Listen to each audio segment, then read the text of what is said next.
আপনারা জানেন যে আমরা ক্রিকেট বোর্ডের যারা আমাদের ডিরেক্টরস আছেন সবাইকে নিয়ে দুটো মিটিং করেছি এই সিদ্ধান্ত নেওয়ার আগে, এবং দুটো মিটিংয়ে আমরা সিদ্ধান্ত নিয়েছি সেগুলো আপনারা অলরেডি জানেন যে আমরা এই মুহূর্তে সিকিউর ফিল করছি না আমাদের টিমটা ভারতে গিয়ে বিশ্বকাপ খেলুক।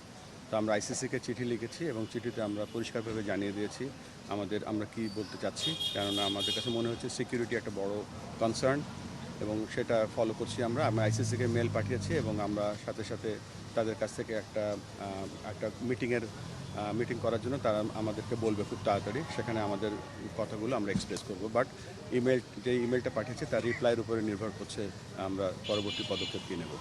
যেটা হচ্ছে মোস্তাফিজকে আইপিএল না খেলতে দেওয়ার পরে বাংলাদেশের তথ্য জানানো হয়েছে তারা সম্প্রচার করা হবে না বাংলাদেশ আইপিএল, এটা আপনাদের মন্তব্য? এটা তো ধরেন ভারতের একটা ডোমেস্টিক ক্রিকেট এবং ডোমেস্টিক ক্রিকেটে কার না দেখানো এটা আমাদের সরকারের ডিসিশন এবং এটা আমাদের এখানে আমরা বলবো যে সরকার যেহেতু এটা তথ্য মন্ত্রণালয় সিদ্ধান্ত নিয়েছে, আমাদের পক্ষ থেকে আমাদের এখানে কিছু বলার নেই। তবে এটা ঠিক যে আমরা যে সরকার যে সিদ্ধান্ত নেয় সেটা আমরা সমর্থন করি। এখন পর্যন্ত ফিডব্যাকটা কি আসতে পারে বলে আপনার ধারণা, এবং যদি নেগেটিভ ফিডব্যাক আসে সেক্ষেত্রে ক্রিকেট বোর্ড কী করবে?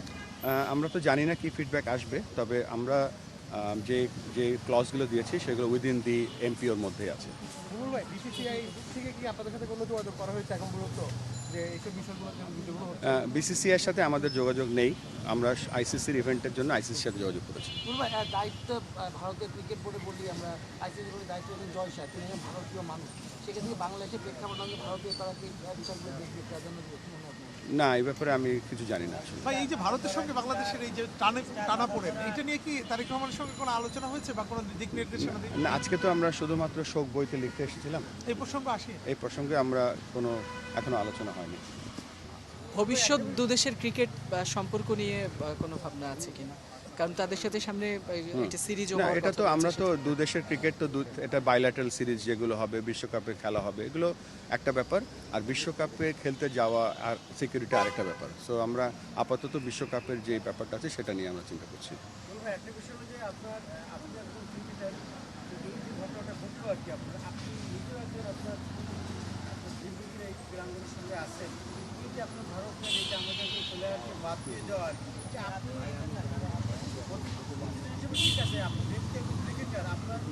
আহত হওয়া বাংলাদেশের আহত হয়েছে, মানুষের একটু ভালো প্রতিক্রিয়া জানতে চান, আপনি যেহেতু বিষয়টা আছেন, আপনি না, দেখেন, মোস্তাফিজ আমাদের দেশের অন্যতম একজন খেলোয়াড়, আমাদের ইতিহাসের অন্যতম সেরা ফাস্ট বোলার, এবং আমরা এখানে ফারুক ভাই আছেন, খালেদ মাসুদ পাইলট আছেন, এখানে অনেক ক্রিকেটার্সরা এখানে আছেন। ক্রিকেটার্স যখন খেলতে যায় তখন তার মান সম্মান নিয়ে ক্রিকেট খেলে। সো আমরা সকলে যে ক্রিকেট বোর্ডের কর্মকর্তারাও যারা আছেন বা ইনক্লুডিং মি, আমরা এটা ভালোভাবে নেই না কখনো কোনো ক্রিকেটারকে যখন কোনোভাবে অমান্য করা হয়। সো অবশ্যই আমরা অসম্মান করা হয়, সরি, এবং এই জন্য আমরা সকলে মর্মাহত। এখানে ফারুক ভাই আছেন, সাকওয়াত ভাই আছেন, এরা আপনাদের। বুলবুল ভাই, শেষ একটা প্রশ্ন, সেটি হচ্ছে যে মোস্তাফিজকে আইপিএল থেকে বাদ দেওয়া হয়েছে শুধুমাত্র রাজনৈতিক কারণে, সেখানে শুধু তাদের অফিসিয়াল কোনো তার পারফরমেন্স কিংবা ফিটনেস ওরকম কোনো কারণে না, সেই ক্ষেত্রে আপনারা কি বিসিসিআই থেকে তাকে বাদ দেওয়ার ব্যাপারে কোনো জবাব কোনো কিছু জানতে চেয়েছেন কিনা?